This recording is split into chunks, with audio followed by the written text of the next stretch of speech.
At night, the wasteland is dotted with towns that light up the darkness. Each one is some settler's attempt at rebuilding civilization. The wasteland holds endless wonders and mysteries. You'll never see them from within the walls of one village.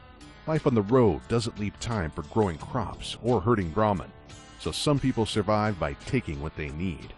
Such predatory behavior is hardly commendable, but it does take strength to live the life of a raider, and who doesn't respect strength? Every few miles, there's some new group of raiders on the prowl, always certain that their strength gives them the right to prey on the weak. And every damned one of them has a theatrical name and flamboyant heraldry. The Fiends, the Jackals, the Yakuza. Every pack of chem addicts that stumbles across a history book just decides to play dress-up and terrorize the nearest village. Fortunately, most raider gangs don't last long. Entire groups can be exterminated in one fight gone wrong, or the whole lot can overdose on a batch of Med-X that's been cut too pure. But a few of the raider gangs have managed to stick around for generation after generation, and the most resilient by far is the Khans. A long time ago, many years before even the Great War, there was a place called Mongolia, home of the Khans, some of the toughest warriors the world had ever seen. They were led by a man called Genghis, and under his rule they came closer to conquering the world than anyone else. Even 1,000 years later, people still know the name. The Khans of the modern wasteland aren't actually descendants of the originals from Mongolia. They came out of Vault 15 and 2121, along with a few other raider gangs, the people who founded the village of Shady Sands. The folks that settled down in Shady Sands couldn't wait to start rebuilding civilization, but the rest, they took a liking to the wasteland just as it was. Some of those survivors from Vault 15 formed a gang called the Vipers, a band of kooks that worship snakes.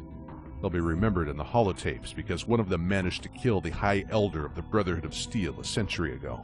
But the Vipers are nothing compared to the most infamous raider gang that came from Vault 15, the Khans. The Khans value strength above all other qualities. When that vault opened, they knew that the world had become a place where the strong would thrive while the weak became prey.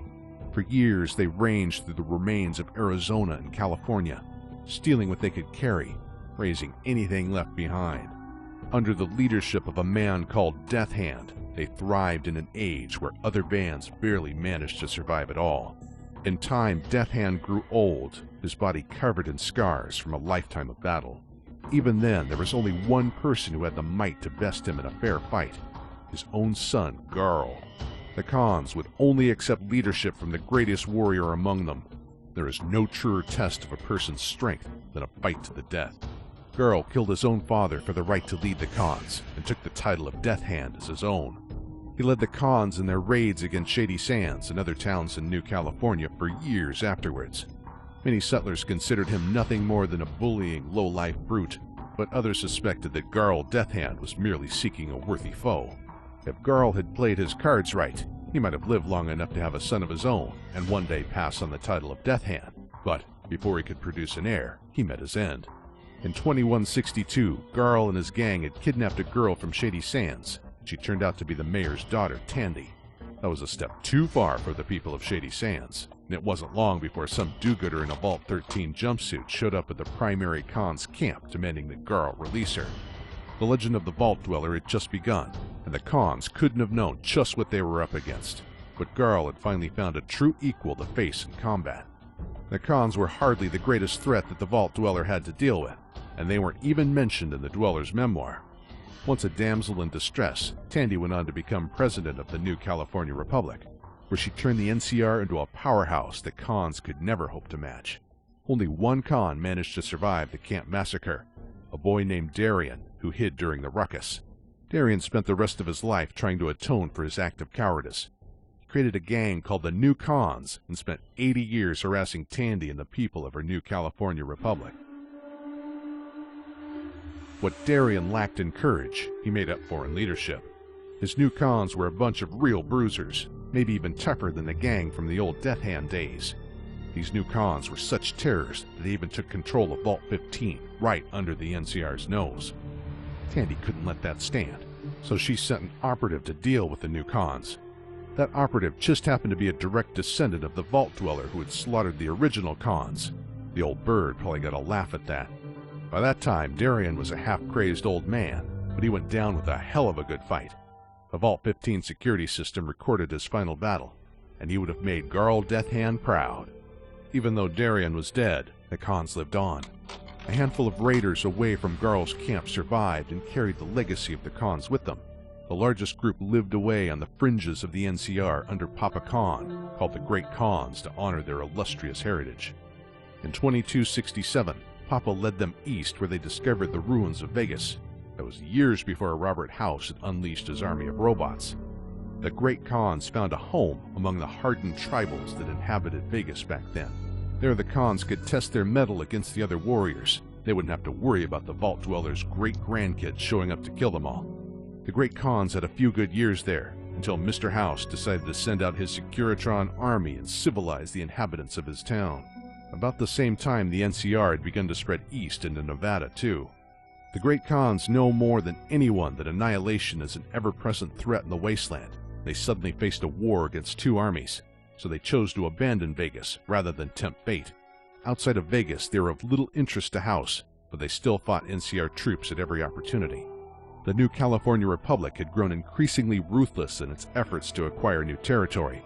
There are those in the Mojave who saw the Great Khans as victims of NCR hegemony. The two groups had been enemies for generations. Their battles were fought with little mercy from either side.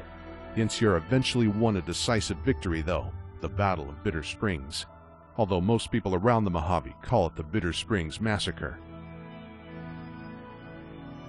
Bitter Springs was identified by NCR Intel as the Khans' base of operation. The NCR cornered the Great Khans and invaded the camp. That's when the Khans started evacuating the camp down a nearby canyon. First recon troops stationed there opened fire and killed most of the gang. They thought they were shooting raiders flanking their troops. They ended up killing women and children, old folks too.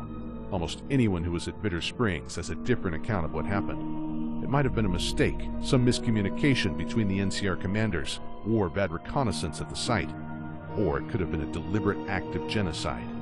More than a few NCR troops just walked away from the army after that. Even if the massacre can be blamed on bad intel, the soldiers who pulled the trigger still had to hold themselves accountable for their own actions. Some of them have taken jobs as mercenaries protecting towns in the Mojave. Get them drunk enough and they might talk about what they did at Bitter Springs. But most of them are drinking just so they can forget. The Khans, of course, can never forget Bitter Springs. The massacre left the Great Khans a broken people. The ones that survived limped away to the west, way out in Red Rock Canyon. There, the Great Khans are out of the way of the NCR and New Vegas. They lack the brute force and numbers to survive as raiders like in the old days, and now they make a living by manufacturing chems and selling them to other raider gangs. Papa Khan is aware of just how far his people have fallen, and the NCR bears the full weight of his wrath. He has even accepted envoys from Caesar in the hope that joining the Legion will allow him some final act of revenge against the NCR in the coming war. A fool's hope, but that might be all that the once Great Khans have left.